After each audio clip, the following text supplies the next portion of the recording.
Barya man sa paningin, mahalaga pa rin. Puro hustle grind. Kala mo may 10 pamilya eh. Panibagong araw na naman. Panibagong grind na naman. Ang dami ko nga palang gagawin ngayong araw. Pero inuna ko na tong mga t-shirt. Yung iba kasi dito, di-deliver ko na. Nag-print nga pala ako ng mga customized t-shirt. Kaya kung gusto nyo, magpagawa rin kayo sa akin. Shoutout nga pala kala Mark TV. Happy 20k followers sa inyo. Follow nyo yung page nila. O mga boss, another parcel galing kay Heightmax.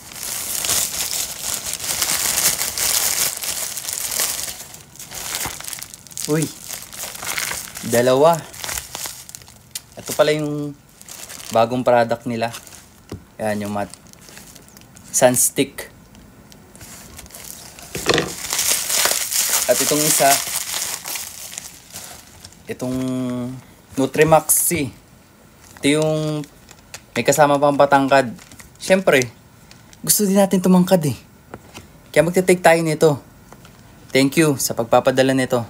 Yan. Thank you din kay Sir Gino Roque sa pag-help sa aking video para mas maraming engagement.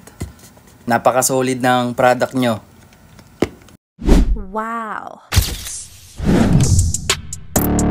Alam nyo ba to guys? Ito yung ginagamit sa mga live eh. Napabili tayo ng ganito. Meron tayo pang flex. Dami kong gagawin. Hindi ko alam kung ano yung unahin ko. Di ba may gagawin ka pa? Ba't nanonood ka? Lang! Abay, bilisan mo na. Tapusin na lang to. Tingnan mo nga naman. Ngayong araw din nanganak itong alaga ko. Ako rin pala nagpaanak dito. Cute no? Alam nyo ba? Sa sobrang lutang ko. Mali-mali na yung record ko. Dami ko pang kailangan i-record na resibo. Tingnan nyo. Yung record na dapat para sa September, nasulat ko sa August.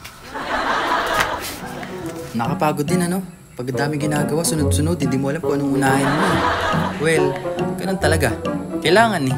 Kailangan kumilos. Kailangan tiyagain.